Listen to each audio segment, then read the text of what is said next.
Hello guys. It is the second part of the Navy in the HOI4 tutorial. Today we end the Navy topic. This is why the next video will be about the Army.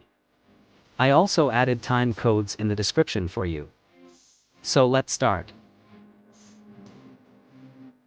At start, I want to tell you about Convoy Escort. Control the trade routes of your convoys by changing access.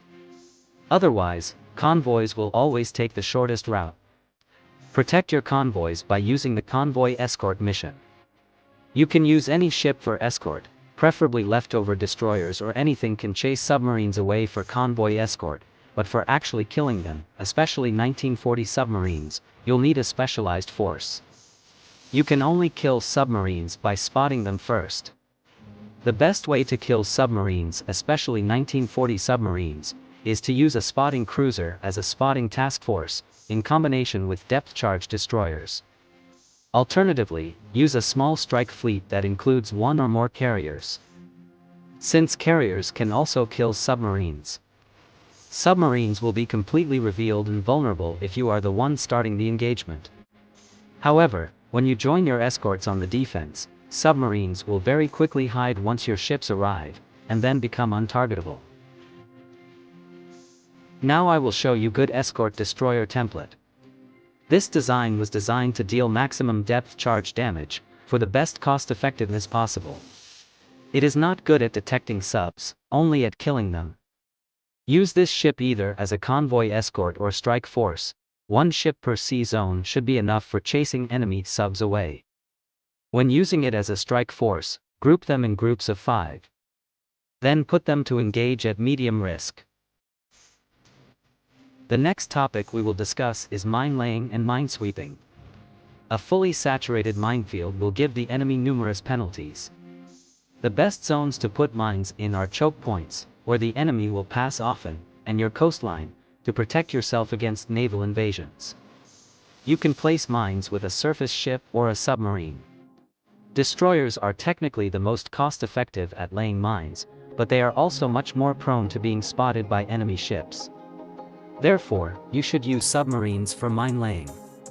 Planes can also be used for minelaying/minesweeping, but this is unlocked extremely late game and requires quite some research.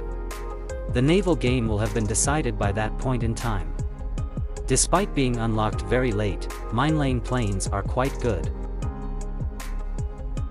This design has the cheapest torpedo, all subs must have at least one torpedo, and has minelaying tubes in it.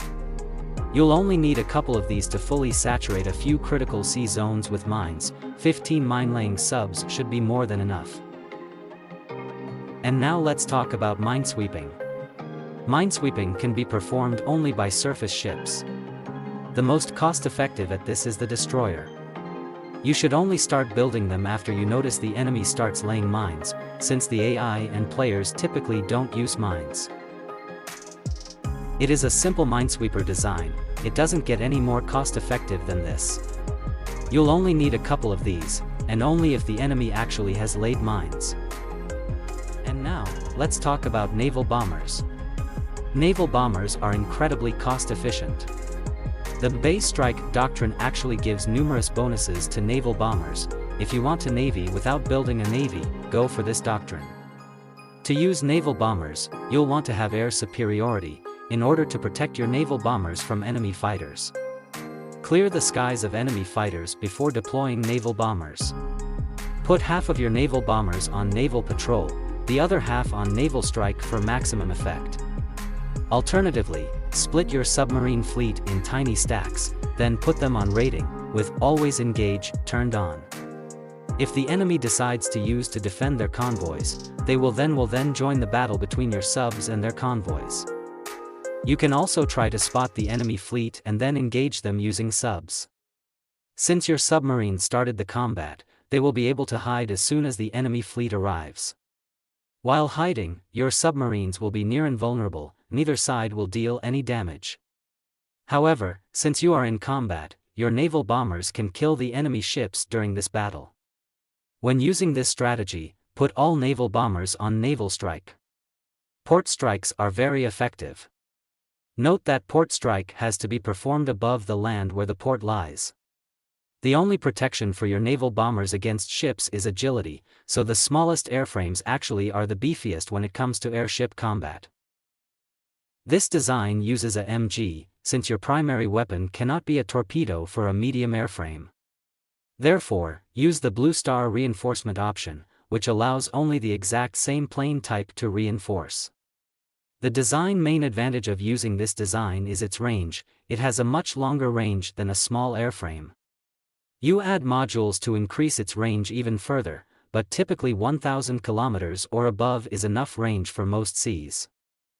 And last topic in Navy theme is Doctrines and Spirits. Which doctrine to use depends on what you want to use your fleet for. If you plan to have the strongest strike force possible, go for Fleet in Being.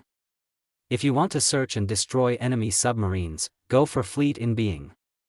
If you only have submarines, and have no chance of ever killing the enemy navy, go for Trade Interdiction. If you are using naval bombers to slowly dwindle down the enemy navy, go then Base Strike will be the best, as there are bonuses for normal naval bombers in this tech tree.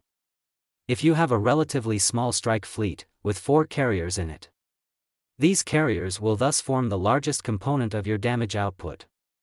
In this case, Base Strike is the best. In the past, Trade Interdiction used to give reduced visibility to submarines, but this bonus was removed, making Trade Interdiction arguably the worst doctrine. However, it still grants the most bonuses to submarines out of all doctrines.